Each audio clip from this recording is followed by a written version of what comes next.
name is Chuck Nix, the bearded wino, your favorite sommelier and wine director at Bravo Italian Restaurant and Bar. So coming down the line, we got some fun events. June has been the month for wine lovers. We had National Wine Day. We did a great job selling some 3 by Wade Cabernet and Wine Water Riesling. So I hope you all enjoyed that good, refreshing, dry Riesling in this summer heat in Jackson, Mississippi. And we got some other things coming down the line. Now, as you all know, Father's Day is just around the corner. And as a dad, I feel like it's my duty to remind you that you have to get dad something for Father's Day, right? And what better thing to get dad than something to drink, because we all love good wine, we like good whiskey, and we have a great beverage program here at Bravo Italian Restaurant. So this month for Father's Day, we're going to invite a guest Somm in. And I'm really, really pleased to bring in one of my friends. She's in the wine industry. She's a wine nerd. I'm always in Dallas where she's based. She works for Brown Estates. So you guys are going to meet Sam Cerovich, who's with Brown Estates, and she's with their sales team.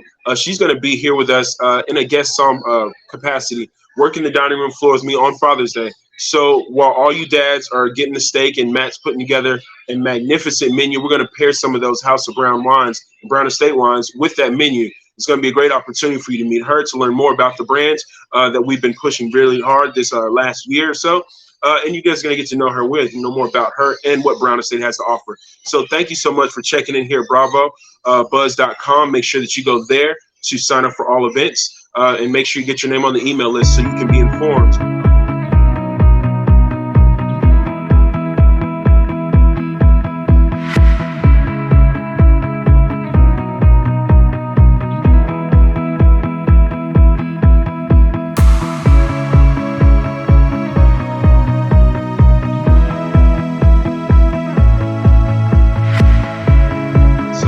Get Sam in now. Sam, how are you? Very good. Thank you for having me. No, look, we're really happy to have you. We're excited to get you back in Mississippi. This is a fun time, right? It's hot. We had a little bit of rain, so it's not too dry, but it's still humid because this is Mississippi after all. So I hope you're okay with this weather. Coming from Dallas, I think you'd be okay, huh? Yes, absolutely. Wonderful, wonderful. So look, I've been telling people here, and the guests that come here, they know that House of Brown Chardonnay has been on our list for the better part of a year, if not a little bit longer, because it's turned into a house favorite wine. When the folks come in and they want Chardonnay, it's gone away from, your old go-to wines, and now folks are coming in and they just know. And because it's House of Brown, some people are calling it a house wine, which I'm totally okay with. I am too. And thank you for sharing our brands with the guests that come through your door in the community. That's awesome. Look, it's such a wonderful expression of Chardonnay. I mean, it's fruit forward. It's very tropical in nature. It's got the weight that you expect from Chardonnay, and it holds up to some of those dishes. I mean, we got a lot of cream sauces and pasta and pizza that we're putting out. So, I mean, this fits perfectly in line, and it's refreshing enough. So just real quick, you've been with House of Brown for how long? I joined, I'd been selling their wines for about 2 years through the distributor that I was working for previously, when I had become familiar with the Brown family, the story of their winery. And I joined their team in January as their regional sales rep. And I cover about 17 states, just going around telling the story of Brown Estate and launching their second label, the House of Brown Wines. We're happy that we're one of those states that are receiving distributorship from House of Brown and Brown Estates. Because, I mean, as a wine student, right? So people know I'm, quartermaster sommeliers, advanced student, blah, blah, blah, all the things. I've been following Brown Estates for a while because when you study producers in Napa, you want to know who the legacy producers are. And Brown Estate has been in Napa for how long? A little over 40 years. In 1996 is when they launched the Brown Estate label. Before that, when they were producing fruit, they were working with Rombauers, Grigich Hills, the Beringer family. And it was actually the Rombauers who encouraged Bassett and Marcella Brown to really come into their production facilities and see what they had on their own property, which is very Napa, right? Like it's a very like come one, come all ethos. And if you're doing good, then we're doing good. And so they're part of the Brown Estate journey. That's super cool. That's something I didn't know, that, I knew that they were growing fruit for the longest time. I didn't realize 96 was the time when they started making wine. but I knew they were growing fruit for some time first. The best part about that is, well, that's kind of the tale of a lot of places, right? It was fruit first, and then the wine comes second. But who they're working with, Gergich Hills, Rombauer. I mean, we've essentially been drinking this wine for a minute anyway. Absolutely. And I think when I pour the Brown Estate Zinfandel, the Napa Valley vintage, which is in its 26th vintage this year, um, it really has that old Napa feel to it. And I love pouring it for people. And this is getting into the weeds of the wine nerds, but like that old BV, that old Rutherford floor, people that kind of gravitate towards those Cabernets will love the Brown Estate Zins because it has that feel to it. It's that beautiful like gemstone color in the glass. It has that beautiful acid that's balanced with like it's power and finesse, but elegant at the same time. It's not that Jim Jammy old vine Zin that maybe people are used to from Central California. So the best part about that I love about this, and I have conversations with my, in the wine community, the wine nerd community, we have conversations all the time about what is stylistically California in each varietal, right? What is Cali Cab? What is Cali Zinfandel? Because we can see these expressions in other places. But when it comes to California, Zinfandel obviously is like the icon grape, or one of the icon grapes of California. It's grown more than Cabernet, while Cabernet holds a lot of prestige. Zinfandel has grown more widely in California. Brown Estate kind of hangs their hat on Zinfandel. Am I right? Absolutely. So when Bassett and Marcella purchased the property, it's about 500 acres in Childs AVA, which is in Rutherford. Yeah. It's about 8 miles from Chapelet off of Sage Canyon. If you're used to seeing, for all the dorks that draw maps all the time, that's where we're at. And they had a bunch of people, experts, really. They hired the experts and said, tell us what you see here and give us your recommendations. And based on that, with intention, we will give this lands and the grapes the best opportunities to flourish, right? So they planted a lot of Zinfandel, a little bit of Tempranillos there, a little bit of Cabernet Sauvignon, a little bit of Petit Syrah, and Marcella Brown requested some Chardonnay be grown. Mom needs her Chardonnay, right? Yeah. So we entered the ZAP Awards in 2000 was our first year. We put all 3 different single vineyard estates into the ZAP Awards, and that's when they really started getting recognition for single vineyard estate Zin. Wow. Big old grapes there. Zinfandel, Tempranillo, Petit Syrah, and Cabernet. We're in the South, right? We love our big old red wines, and that's just cab in a slab, right? There's some cow on a plate, and there's a big old red wine to go with, and they fits right in line. And I think that's what makes this wine so appealing, at least in our market, and what's really the draw to the brand. And of course, Chardonnay, which is consumed more than any other white grape globally. These wines, they fit right into the market. They go great with the menus on the food and the palate down here in the South. We are excited to have you coming in. So we're going to jump back into all things Brown and House of Brown, but I want to talk about what we're doing here at Bravo, because on June 18th, you're coming in and you're going to be working the dining room floor with me. I'll be in the sip. Like, it's going to be a good time. It's my first time, so my standards are high. It's going to be great. I'm really looking forward to it. Now, let me ask you this. Have you ever worked the dining room floor before? I have done my time, but I'm excited just to come in and be like a rock star that night. I'm not looking to get back into the game, but I am excited to pull some corks and do some table side service. It's going to be a lot of fun. That's what I'm looking forward to. This is going to be a lot of fun for you, for me, certainly for our guests, because they'll get to see a new face on the dining room floor and pouring some magnificent juice, and juice that they already love and juice that they're going to learn to love even more. So I'm happy that Chef Matt is putting together this really cool menu. We're in the works of it, but I know that there's going to be a big old steak, because you can't do Father's Day without a steak. You just have to. Absolutely. Like you said, I'm coming from Dallas, Texas, so we like things big and bold and red too. I think you'll find with the Brown Estate Zin and the Chaos Theory, those fit that pocket, right? They're small production, but they way over deliver for the price point. Brown Estate's ethos, though, is for wine shouldn't be stressful. It should be approachable anytime wine. And the fact that it kind of shines and stands out and people gravitate towards it makes it all the more special, right?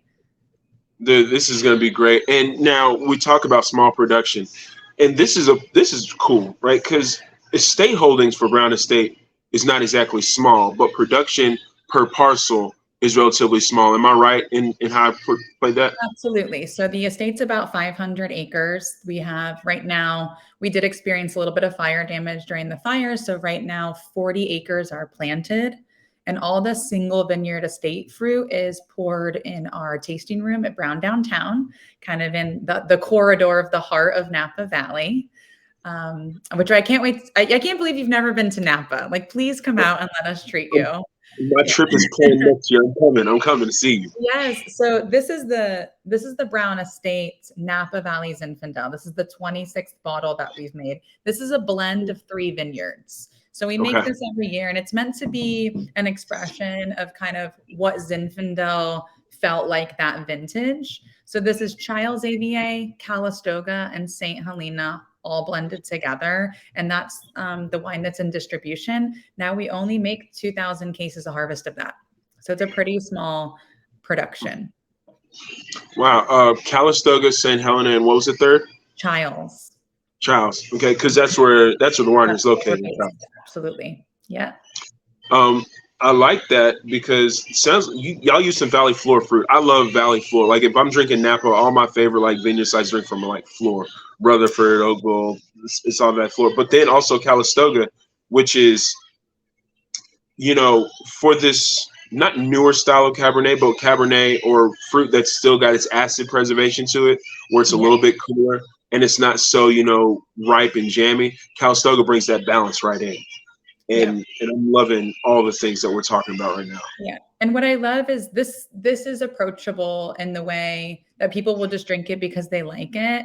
But in the background, for the cork dorks among us, we're not messing with this wine, right? This is California certified organic farming. It's made by the first Black-owned winery in Napa and produced by women of color. So in the background, we're doing all these things to make sure everything's in balance, right? We're taking care of the land is taking care of us, and it's producing this really beautiful product that we get to share with people.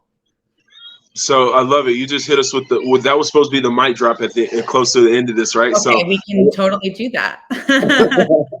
But I definitely wanted to highlight that because first off, if we're looking at the labels, and I'll make sure that you all see some pictures of some label shots if you're watching this, the labels for the House of Brown wines, like the Brown Estate wines are very classic, right? They're very well presented and they represent Napa legacy and all that it is. And then when you look at the House of Brown labels, I love that they really show diversity. They're artistic, they're bright, and they're colorful, which I think really speaks to that ethos of Brown Estate and House of Brown is shown more in the labels of House of Brown. But yeah, we are talking about the first Black-owned Napa winery and farm, right? Yes. We're talking about Black women making the wine at Brown Estate and at House of Brown. Yes. Right? We're talking about a Black family that is still operating and has not sold this brand to a conglomerate. It's still the family operating and making the wine in Napa and in Lodi. Yes. So Marcella Brown is still there, and the 3 children, Deneen, Coral, and David, live on the property and they're making it happen. Full owners and everyday workers. Yeah, we're talking about straight up fine wine. It's literally it. I remember a seminar that we did at Texom when it was like, what is fine wine, right? And we came up with the fact that fine wine has a sense of terroir, right? There's a tie to tradition and history due to the place. And I think that all those things line up. And then there's also the other factors of fine wine and where they land in the market and so forth. But at the base of it, at its core, before its season menu, this is fine wine. This isn't, there's nothing gimmicky about it. There's nothing new about it at all. There's history, there's legacy, it's official. This is why we're really proud to talk about Brown Estate and House of Brown. This is why we study who Brown Estate is in the scheme of producers in Napa Valley. This is why we're really, really proud to have it here. And Sam, we're so excited that you're coming.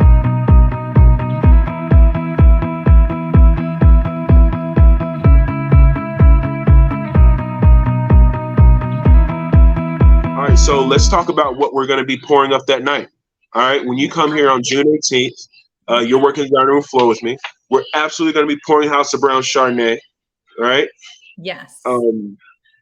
That's always been poured here, at least in the last, few seasons.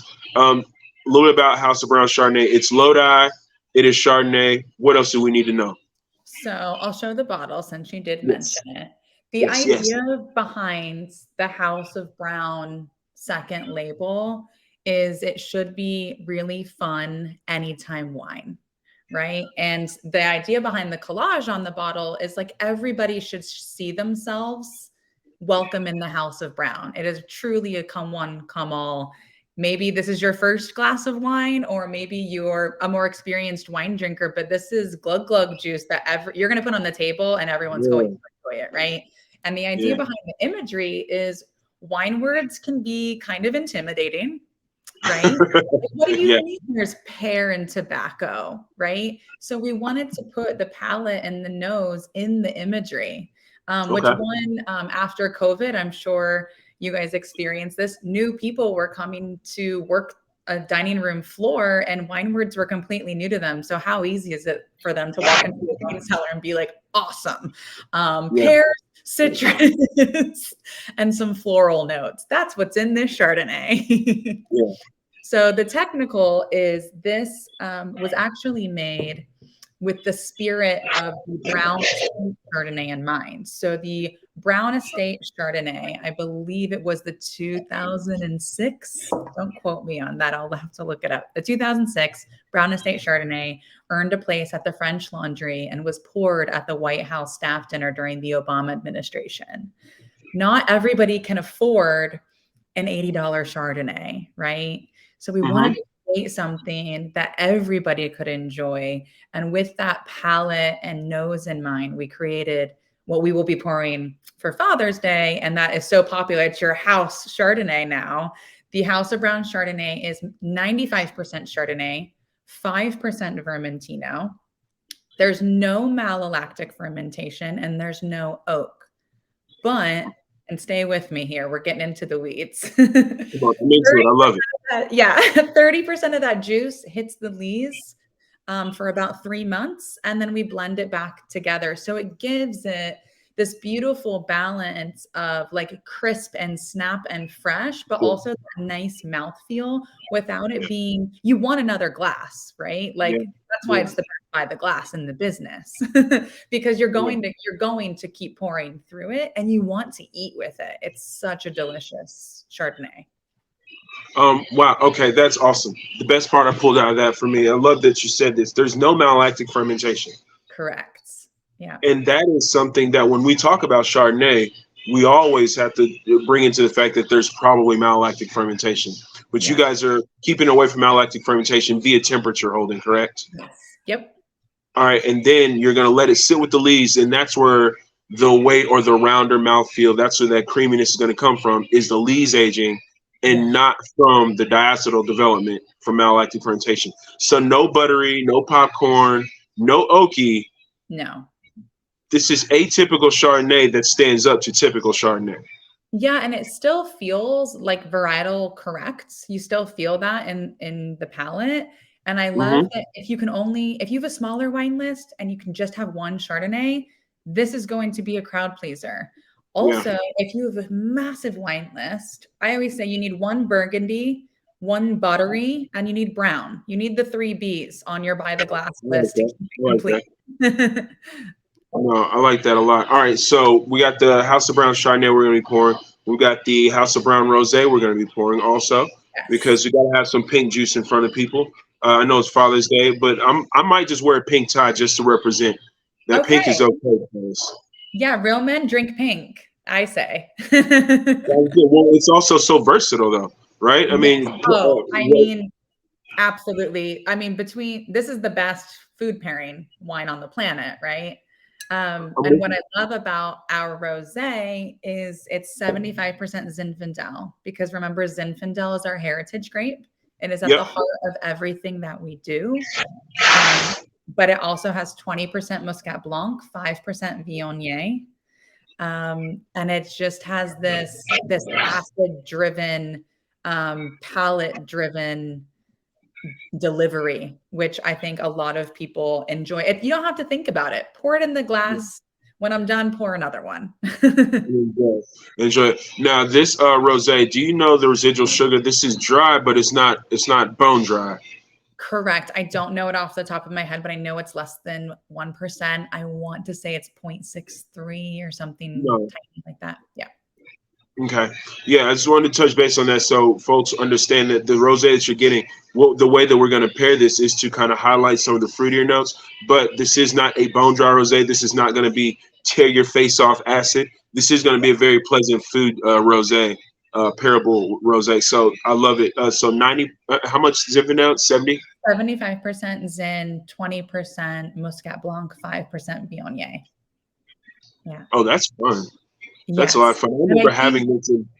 As I love introducing people to wine, or even people who've been drinking wine for a long time. It's really hard if you're not traditionally trained to teach your palate the difference between fruit forward and sweet. It's like really tricky to your brain, where you're like, oh, this is sweet. And I'm like, it's dry, I promise you. But it's very palate driven, which makes it easy to drink, right? Almost dangerously so. I'm in Texas. We call these patio pounders where I come from. Same thing, same concept. Yep. I remember tasting a guest when Corey, who's our representative for Pilar, who brings these wines into Mississippi. Yeah. We were sitting at a table, we were tasting through these wines, and while we were there, a couple of my regulars were sitting at the table next to us, and they were like, "What are you doing?" Of course, they see me at a table full of wine, like, "Chuck, are you working?" And I'm like, "Yeah, this is my job." We learn by drinking, right? Indeed, it's the most fun. My job is cooler than yours with a hashtag. They tasted this rosé, and they were like, "We're really, really into it." And guess what she asked me? Because she was vegan, she goes, "Am I supposed to be drinking this wine?" Yes. Absolutely. We are. So these wines, the House of Brown Wines, we do not own the vineyards. They are all Central Coast, around the Lodi area vineyards. And they're deals with local farmers. The deal is you have to have your Lodi certified sustainability certification. That's right. So what do all those words mean? It just means that, again, not only is this Black owned and female winemakers, but they have the Lodi certified sustainable stamp on them, which means we're taking care of the vineyards and we're taking care of the vinification. So what goes on when we're producing the wine. And more importantly, we're taking care of the people that work in both of those spaces to a certain level of ethics, which I think is a really important piece in the wine industry right now. I'm thrilled, and we're just talking about white and rosé. Now let's talk about the fun stuff, because we got two reds that we're going to be pouring. Yes. We're going to be pouring the House of Brown red blends.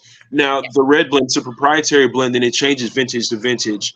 We're pouring the 21 is the current vintage. Am I correct? That's right. This is the current vintage, and we're chilling it. We market this as a chillable red blend. Yes. Now, when you say chilling it, we're not talking about chilling it to 40 degrees. We're talking like 50, 55.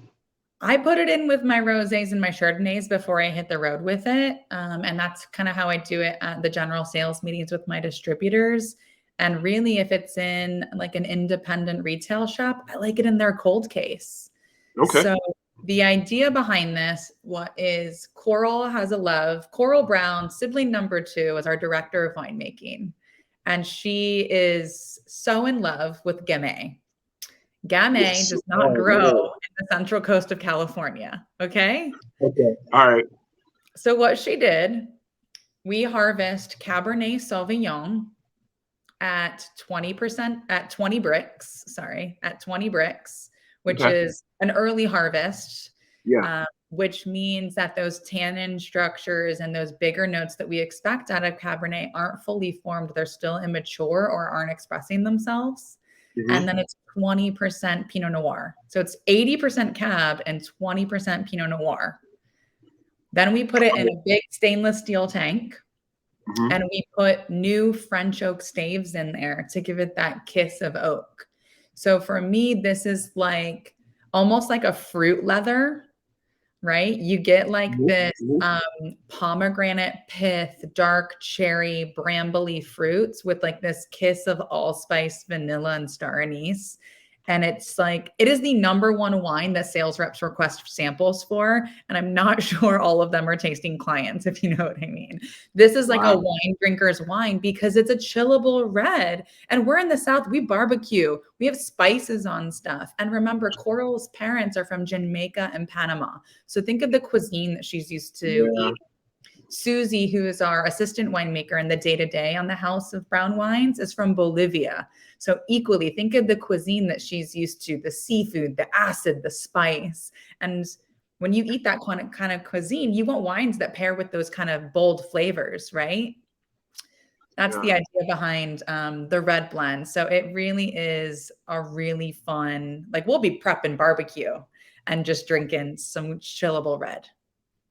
Super fun. This is I'm thirsty and hungry right now. And I'm really probably going to be drinking some brown chillable red this evening with my dinner because I've got a lot of barbecue left over. I've had some family reunions, so I'm going to be drinking barbecue with this chillable red. All right, so 80% Cab, and that makes a lot of sense for me. And thank you for highlighting the fact that you're pulling this fruit a little bit earlier in harvest, right? Lower bricks. Not quite as developed as it would be if it was going to be a varietal red, which you serve a little bit warmer and bigger. So I never, I kind of steer away from listing it as a Cabernet blend because I think the Cab drinkers might not, it doesn't deliver like that, right? Yeah. I like it as a chillable red blend. Pinot Noir drinkers love it. I like this as a gateway red. Maybe you're a white wine drinker, but you want to dabble in the dark side for the first time, right? I also love that the traditionally trained palate, when they taste this, the two questions they ask is it carbonic and is it whole cluster? They always get that kind of mouthfeel to it, and it's not. It's just because it's that underripe Cabernet that gives it that kind of feel. Yeah, that was actually one of my questions. Also, when I first tasted, I was like, "This is carbonic. Like, what are we doing?" And you know, you're bringing light to it. All right.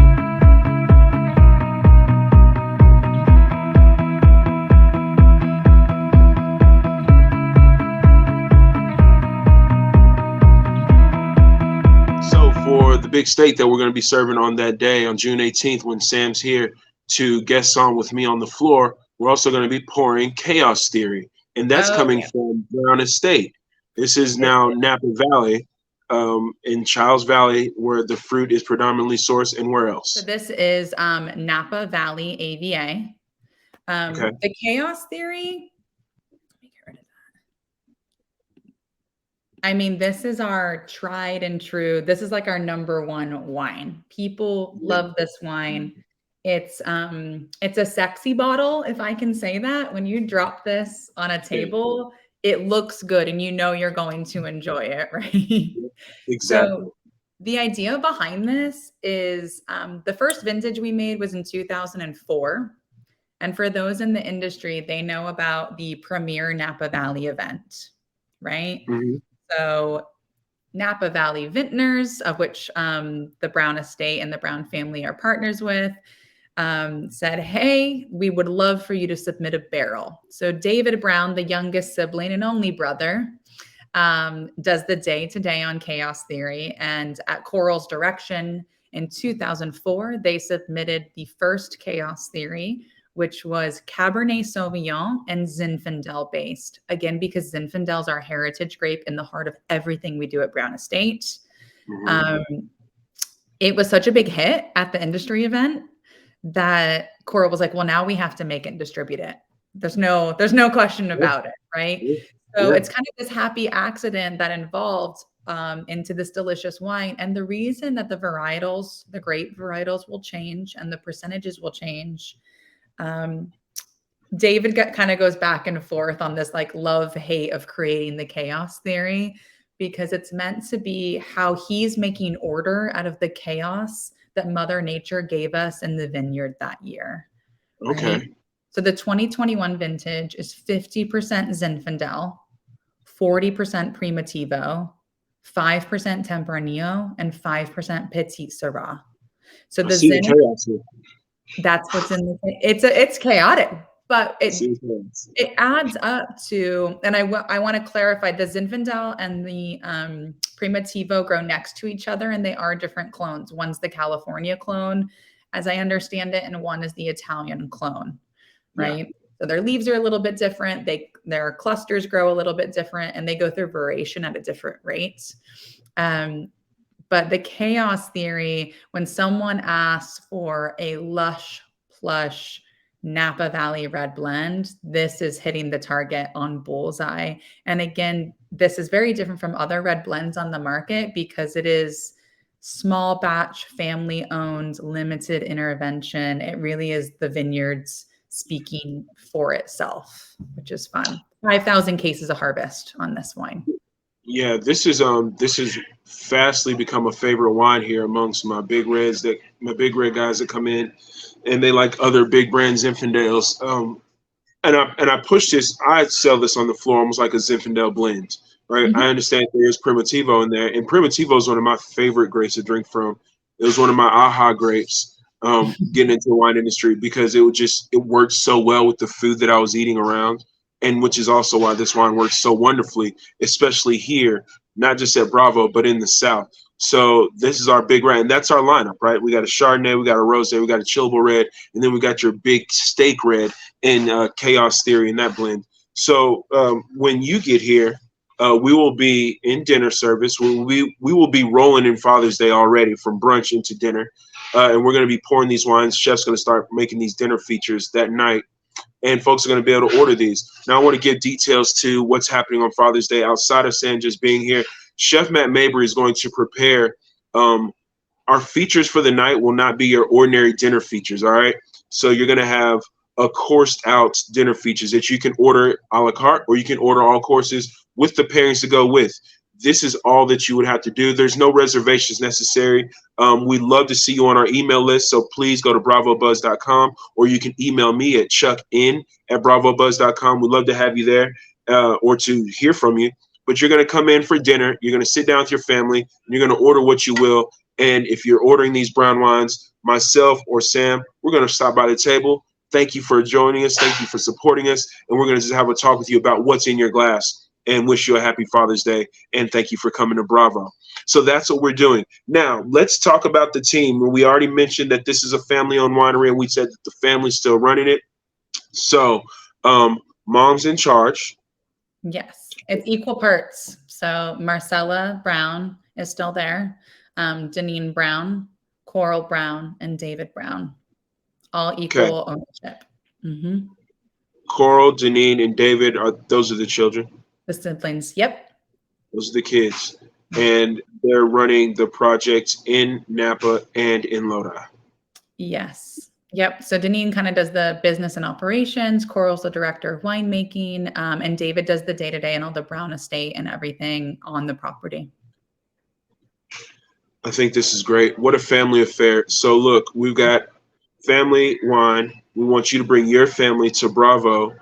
Sam, I can't wait to have you here. I can't wait to pour some juice with you on the dining room floor with our people here in Jackson, Mississippi. We're going to welcome you with open arms and a full plate and a full glass as well. Thank you so much. To it. Thank you. I will see you very soon. Soon indeed. Y'all get to bravobuzz.com. Chuck in at bravobuzz.com for email. I can't wait to see you guys on June 18th. And even before that, just stop in for social hour or for dinner. We look forward to having you. Thank you so much. You have a great day, and we'll see you soon. Peace.